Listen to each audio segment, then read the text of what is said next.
Eu sou Babalaxé Luiz do Ogum.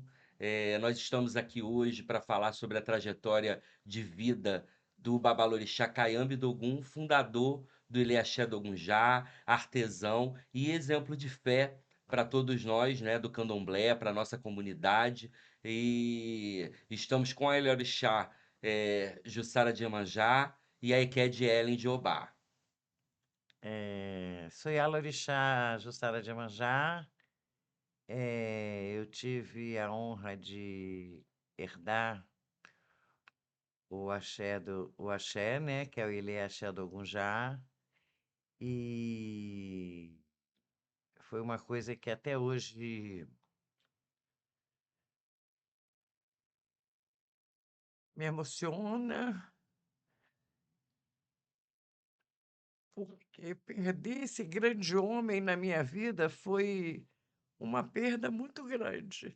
Eu não gosto muito de falar sobre isso, mas é muito importante para a trajetória do axé, para a trajetória da vida dos meus filhos de santo, conhecer a história do avô de santo deles e conhecer todo o acervo, todo um trabalho que Pai Kayambe do Ogum fez tanto para o mundo de axé, quanto para o mundo do carnaval. Ele era artesão e estilista de carnaval. Então ele teve muito a colaborar com a cultura do Brasil, muito colaborar com a cultura do Brasil, porque ele chegou a trabalhar em carnaval em Manaus, trabalhou carnaval na cidade de Itaboraí, trabalhou carnaval no Espírito Santo. Então foi uma pessoa assim muito importante para o carnaval e uma pessoa muito importante na vida do axé, porque era ele que produzia as vestimentas dos grandes axés da Bahia, o axé Cantuá, a Casa Branca, axé Oxumaré, e os grandes axés daqui do Rio, que nosso avô de Santo Valdomiro de Xangô, ele que produziu muitas roupas, muito tudo pro orixá Xangô de meu avô. Então, a gente está hoje aqui falando de Caiambe do Ogum, eu acho de uma extrema importância para a cultura, a cultura e a ancestralidade dos seguidores da nossa religiosidade. Axé. Meu nome é Ellen, sou Equere de Obá, de Xangô, confirmada há 14 anos atrás. Sou filha de santos da mãe Jô de Omolu, grande amiga da mãe Jussara. E estou aqui um pouquinho para a gente falar a respeito do nosso pai Caiambe do Ogum, que eu tive o prazer de conhecer. Foi sempre uma pessoa que eu admirei, tanto por conta da história, da sua postura, e para mim está sendo um prazer estar aqui com vocês hoje participando dessa conversa. O Pai Kayambe, ele é um exemplo, né? Eu não tive o privilégio de conhecê-lo, né?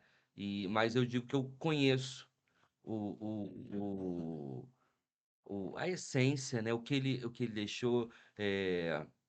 Manjussara, ela preserva isso muito vivo. A memória dele é muito viva dentro daquele axé.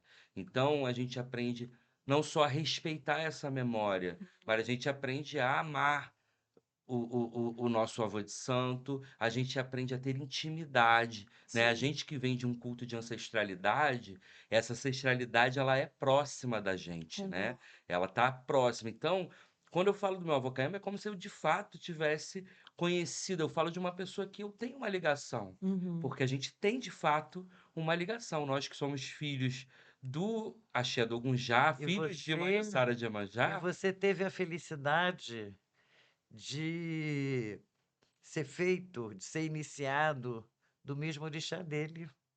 Isso é muito O que me bonito. honra muito, né? E é muito importante você preservar essa memória, você achar, você ter esse sentimento de pertencimento, né?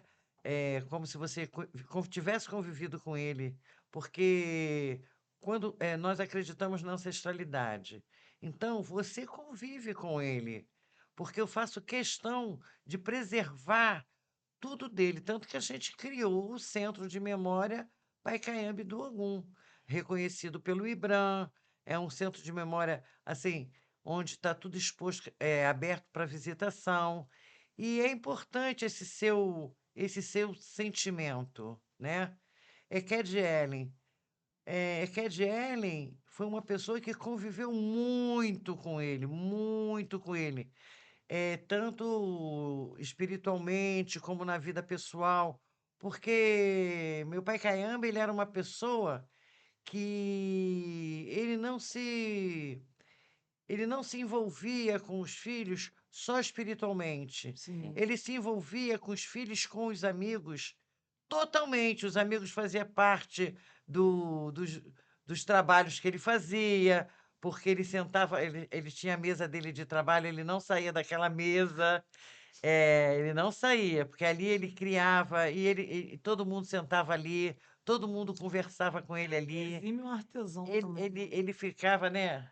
Quem fundou, assim, pelo menos na nossa família de santo ali, essa questão das marcas, assim, a gente chama de marca, né? Eh, tipo, as peças que ele produzia eram únicas. Ninguém tinha igual, nem de roupa, nem de aparamenta. E tinha tipo uma etiquetinha, assim, uma coisa que ele colocava. Tipo assim, era como se fosse a roupa da Nike, assim, da É Macumba, uma entendeu? grife. Era uma grife, Sem Caiambe do escrita. E é sem escrita, entendeu? a pessoa, você olhava, até Sabia que hoje. era ele que tinha feito. Exatamente, porque, tipo, o jeito que ele. A gente vai usar palavras aqui da nossa religião que às vezes as pessoas que não são do candomblé não vão entender.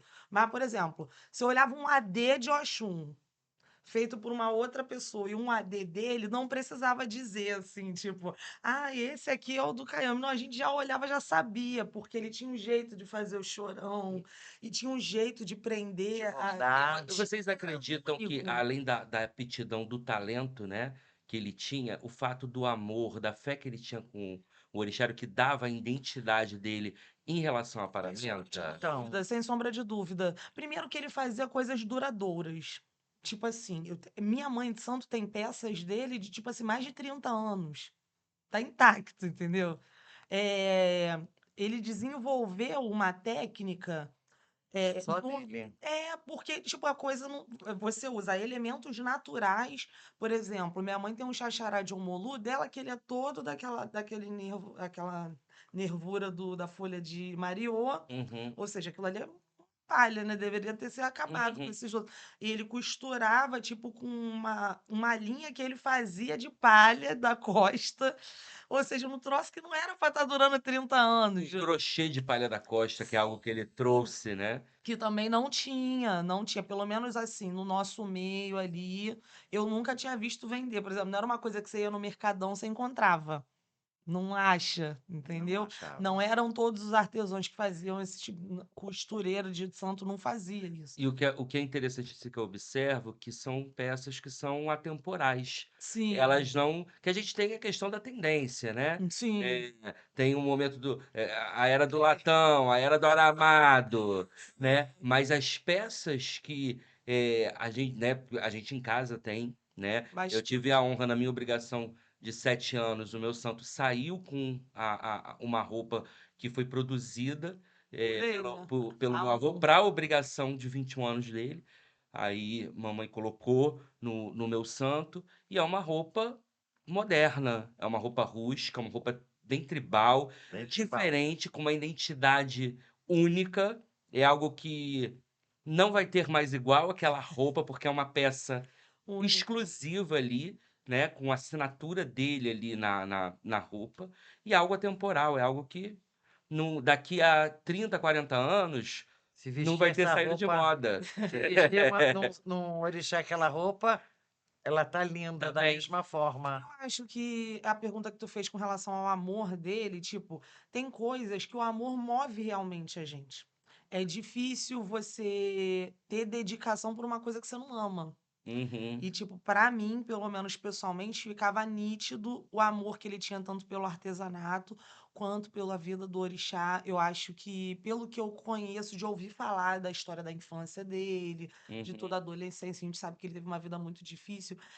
A nossa religião foi um momento, foi um lugar assim que deu nome para ele, ele deu família para ele, Deu que ele não tinha. dignidade. Exatamente. Então, tipo assim, transparecia através das atitudes dele o amor e o carinho que ele tinha tanto pelo orixá quanto pelo ofício de artesão, de estilista, que ele era exímio, isso aí não tem Isso o que se falar. traduz, inclusive, na casa, né? Nos quartos de santo, nos detalhes que Sim. tem, né? Esse amor, né? A gente sabe que a gente percebe porque tá E nítido, a gente preserva. Uhum. que é o mais E a gente importante, né? preserva. Porque a história dele, ele tinha tudo para não dar certo. Ele tinha tudo para não dar certo. Toda a fé que hoje eu tenho em orixá, toda a fé, ela veio da história de meu pai Caiambe. Porque ele foi uma pessoa que ele foi criado nas ruas, ele foi criado nas ruas e foi quando ele fez santo, como é que a Jade estava falando, e ele começou a ter entendimento de família, Uhum. ele começou a ter entendimento assim, de família, de ter um nome,